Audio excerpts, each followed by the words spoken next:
chez le Premier ministre. Pour man je suis vraiment d'avis avec Moundiaye. mais Moundiaye suma goro la rakam mooy sama aaw rakam mooy sama aaw quoi. chaque jour ah kañ nga am ñaaral ma yëgu ma ñaaral bi de. dala dëbb dala kaa dëbb. ñuy wàcc sax beneen. déedéet bul ma dugal.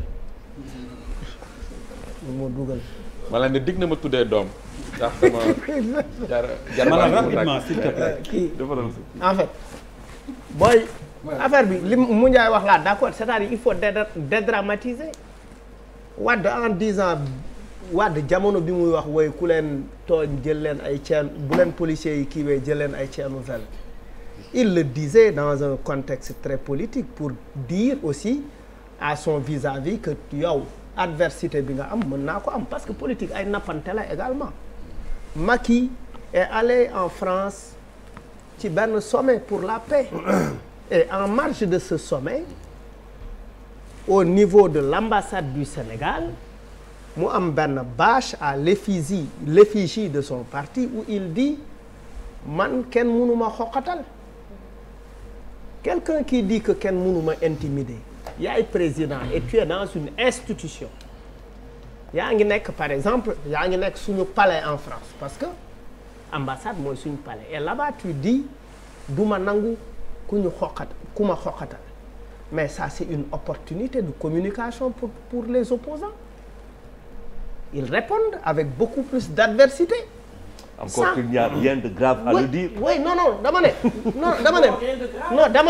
n'y a rien de grave à ce que le président dise man kenn du ma xool. Non, li ma gëm non même rek dama ne même bu ñu waxee loolu non attends même bu ñu waxee loolu même bu xam nga bu njëkk parce que aussi c'est les contextes qui déterminent les communications am na bu njëkk Ablaye Wade bu ñëwee danaan monsieur Moulin jaaru fi madame Forage jaaruñu fi gars yi ne Ablaye Wade dangaa dofam da ngay xaru fii kekk la nen du fi bonde mais Madické Niang dans cette campagne il a décrispé la campagne électorale par son humour mais aussi il faut que ñu comprendre que même ñi àdduna di doxee Trump il a été admiré et aimé par son discours violent Zemmour. Non, il n'a pas été admiré et aimé par son discours violent. Si, c'est le racisme. Il y a eu des gens qui ont adoré. C'est le racisme qui s'est exprimé.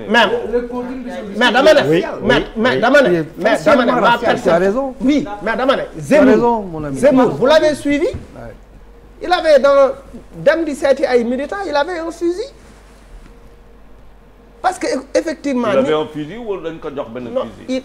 Il l'avait. On lui a donné un fusil qu'il a pointé sur le journaliste. Mais très bien. Mais comment on analyse ça? Dans tous les cas, Charles, il l'a eu. Mais c'était non, on lui a donné un fusil il tourné ko teg ko pointé le journaliste. dellu si leen Sénégal. mais dama ne bu ñu koy relier. parce que aussi waa ji moo ko wax adduna léegi dafa globalisant mooy. Le monde est en pleine déglobalisation. Exactement. loolu la quoi est-ce que vous savez ça? tey Pape Philippe mbalaxul te day Pape Philippe day trap mbalaxul pourtant et pourtant en termes d'héritage il pouvait faire du trap il pouvait faire du mbalax mais il fait du trap parce que le monde est globalisé. Oui.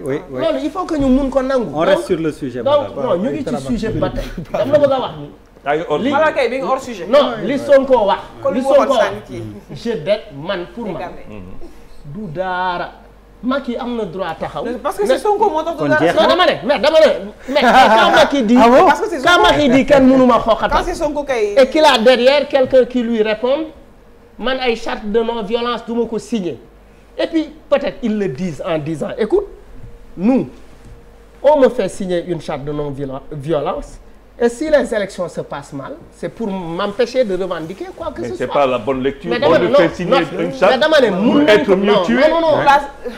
Mais attends. Il y a eu des gens il y a eu des situations yoo xamante ne ay revendications mbedd moo ko réglé. loolu aussi non loolu mënu leen ko bañ. Il y a eu des situations c'est des manifestations violentes qui ont réglé ça. Mais on n'a pas. Qu'est-ce qui a réglé le problème au Soudan?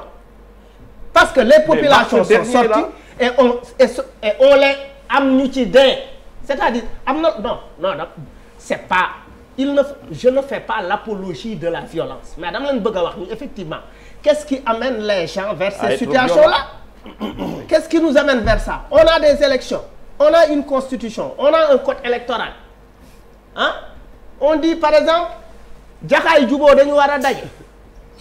non yaa non gudduma dañ match bi day dem si malal day dem si non mais bàyyi leen ma wax tamit dem si France dem Soudan quand même mais non dem nga France Soudan wax nga dëgg de wax na la dëgg de dem nga Soudan France fu nekk barki Jaxaay rek a ci desoon barki sëñ Abdou Karim Mbacké hors sujet laissez-moi continuer non xam nga waaw daanelal malal s'il te plaît bu match amee waaw non continue.